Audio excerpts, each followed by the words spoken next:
On the news, Senator Natasha insists on resuming at the Senate on Tuesday, 8th July 2025. Governor Okpebholo approves 1 billion naira annual bursary scheme for Edo students in tertiary institutions. 50 lady mechanics complete training in Edo State. President Tinubu orders army to decisively confront terrorists. In addition, we have the exchange rate and weather report. Stand by now for the details. Welcome to the news on the hour on Providence Television International. I am Ubebo Ikekwa. The suspended senator representing Kogi Central, Natasha Akpoti-Uduaghan, has declared her intention to resume legislative duties in the Senate on Tuesday, 8 July 2025, following a federal high court judgment that voided her suspension and ordered her immediate reinstatement. However, as the lawmaker prepares to return, the Senate says it will take no official action until it receives and reviews the certified true copy of the judgment delivered on July 4, 2025. In a statement on Sunday, the chairman of the Senate Committee on Media and Public Affairs, Yemi Adaramodu, confirmed that although the Senate's legal team was present in court, the full judgment was not read in open session. He noted that a formal application has been filed to obtain a certified true copy of the judgment for legal interpretation. He further stressed that as no party in the suit had yet been served the enrolled order of the judgment, no enforcement could lawfully proceed. It will be recalled that Senator Natasha Akpoti-Uduaghan was suspended by the Senate in March after a controversial plenary session that turned rowdy over disagreements in sitting arrangements in the chamber. Days later, the controversy deepened when she accused Senate President Godswill Akpabio of sexual harassment during a live television interview. Edo State Governor Senator Monday Okpebholo has approved a 1 billion naira annual bursary scheme for students of Edo origin enrolled in tertiary institutions across the country. This was disclosed in a statement issued on Sunday in Benin by the governor's chief press secretary, Mr. Fred Itwa. According to the statement, Governor Okpebholo made the pledge during a recent town hall meeting with youths in response to a passionate appeal by several Edo youth leaders. The governor disclosed that the bursary, which will be disbursed annually to Edo students, was aimed at alleviating the financial burden on students and their families. 50 women on Friday in Benin City, Edo State, graduated from a training on conversion of premium motor spirit (PMS) vehicles to compressed natural gas vehicles by the Lady Mechanic Initiative. Speaking at the presentation of certificates and starter packs to the beneficiaries, Sandra Agwebo, founder of the Lady Mechanic Initiative, stated that the empowerment will boost the needed manpower for the conversion of PMS petrol vehicles to those using compressed natural gas. She further stated that the training was also geared toward boosting the participants' economic prosperity and that of their families. President Bola Tinubu has described terrorism, insurgency, banditry, and separatist movements as grave existential threats to Nigeria's unity, warning that they must no longer be seen as minor disturbances. He therefore ordered the Nigerian armed forces and security agencies to decisively confront terrorists, bandits, insurgents, and separatist agitators, threatening the nation's unity and peace. Delivering the president's message at the grand finale of the 2025 Nigerian Army Day celebration held on Sunday at the Murtala Square, Kaduna, Vice President Kashim Shettiba said the military had the full backing of the presidency to act without fear or hesitation.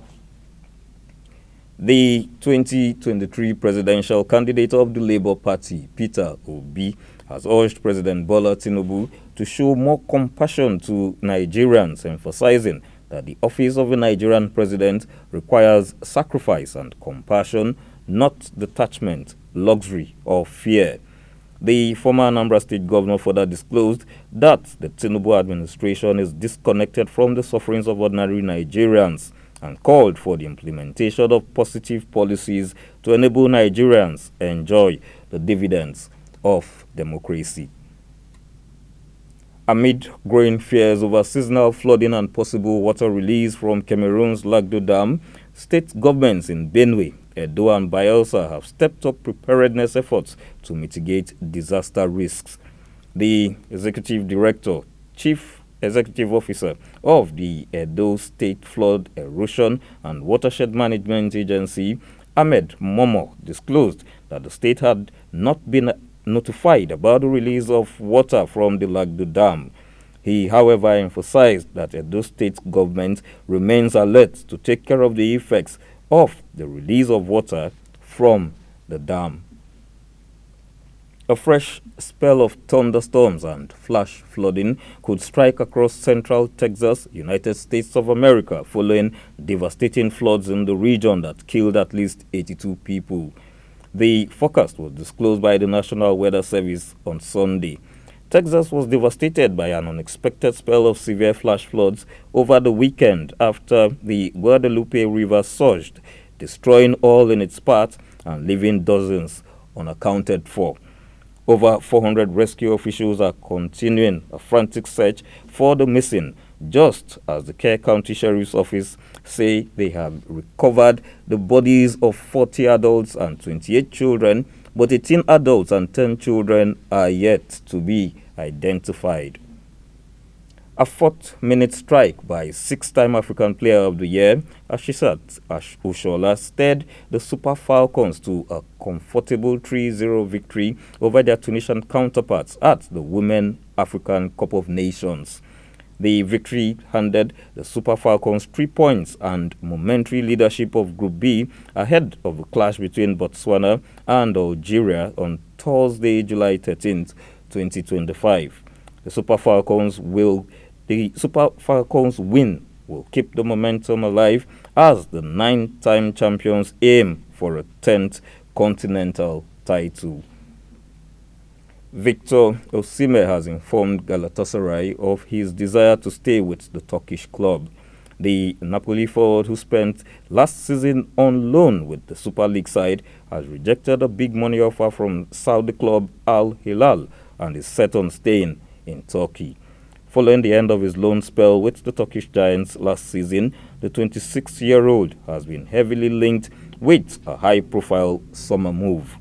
Amid offers from Galatasaray to keep him, he has been linked with Premier League giants Manchester United, Arsenal, Chelsea, and Liverpool, but no offers have been conclusively completed. Osimhen scored 37 goals with 8 assists in 41 games across all competitions, and he is most likely to return to Turkey as he is not going to reunite with his parent club, Napoli, either. And now to the exchange rates. One United States dollar, its equivalent in naira, is 1,530. 1 euro presently stands at 1,194 naira. 1 British pound, its equivalent in naira, 2,123. 1 Canadian dollar, the equivalent in naira, 1,122. And the Australian dollar presently stands at 1,010 naira. The weather forecast for Tuesday, 8th July. In Abuja, there will be thunder showers with a temperature of 28 degrees Celsius. In Lagos, there will be rain showers with a temperature of 27 degrees Celsius. And in Benin, heavy thunderstorm with a temperature of 27 degrees Celsius. In Port Harcourt, there will be rain and a temperature of 28 degrees Celsius. In Kaduna, there will be scattered thunderstorms with a temperature of 29 degrees Celsius, and there will be rain in Enugu and with a temperature of 28 degrees Celsius. In Washington, there will be scattered thunderstorms with a temperature of 33 degrees Celsius. In London, it will be partly cloudy, a temperature of 24 degrees Celsius. In Johannesburg and Rome, it will be sunny with temperatures of 15 degrees Celsius and 29 degrees Celsius respectively. And in Paris, it will be partly cloudy with a temperature of 21 degrees Celsius. And that's the news on the hour on Providence Television International. Thanks for watching. Please stay tuned.